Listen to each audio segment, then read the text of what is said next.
Sa gitna po ng matinding init ng panahon, 1 metro na lang ang layo sa critical level ng tubig sa Lake Lanao, na bukod sa pangunahing pinagkukunan ng tubig ay ginagamit din sa paglikha ng kuryente para sa halos kalahati po ng taga Mindanao. Kaya naman nagsagawa na ng cloud seeding operation ang Department of Agriculture upang di na humantong pa sa pagpapahaba ng mga rotational brownout doon.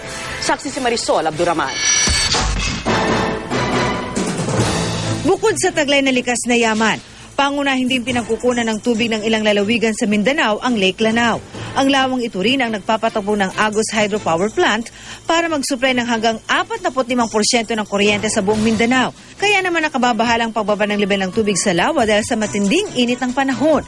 Mula nung nakarang buwan hanggang nitong Lunes, halos 1 metro na lang at tatama na sa critical level ang tubig sa Lake Lanao. Sakaling bumaba nga sa critical na level, posible raw na lumala pa ang ngayon 7 hanggang 8 oras na rotational brownout sa ilang bahagi ng Mindanao. Kaya ang Department of Agriculture nagsagawa na ng cloud seeding o ang pagpapakalat ng ilang kemikal sa mga ulap upang magdala ng mas maraming ulan. Kahapon, umulan sa Marawi City simula alas 5 ng hapon hanggang alas 7 ng gabi. Malaki po rin ang tulong na nakikita namin ito, hindi lang sa mga pagsasakahan, kundi kasama na rin po yung pag-iipon ng tubig doon sa lake. Inaalam na rin kung may iba pang lugar sa bansa kung saan kailangan magsagawa ng cloud seeding. May mga areas po kaming ipinababalidate.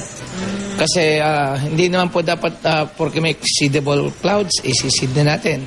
Kasi baka wala naman nangangailangan. Mahalagang Agus Hydropower Plant, lalo't kaliwat kanan ng rotational brownout sa ilang lugar sa Mindanao, tulad ng Kidapawan City, kung saan apektado na ang operasyon ng mga opisina ng gobyerno pati ng ilang negosyo. Sa palengke nga, gumagamit na ng mga generator ang mga manininda. Mawalan kami ng mga 10% pa sa gabi na benta namin sana na pwede pa sana ikapital kinabukasan.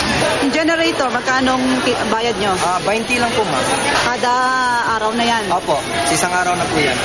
Sa Bacara, Ilocos Norte naman, pagkalugi ang problema ng mga magsasaka. Kulang na raw ang tubig kaya natutuyo ang mga palayan at kumukonte ang kanilang ani. Pero sa Isabela, sanay na raw ang ilang magsasaka sa panunuyo ng mga palayan at taniman ng mais. Nagro-rotor pa lang. Tapos, bago na magluto, makatanim, gano'n. Mamula bago magtanim, gano'n. Habang ang ibang magsasakang katatapos lang mag-ani ng palay, pagtatanim naman ng gulay ang inaatupag kahit kulang din sa tubig. Nahihirapan kami.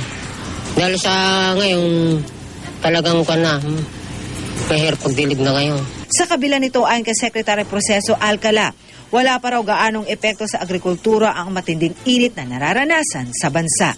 Ako si Marisol Abduraman, ang inyong saksi.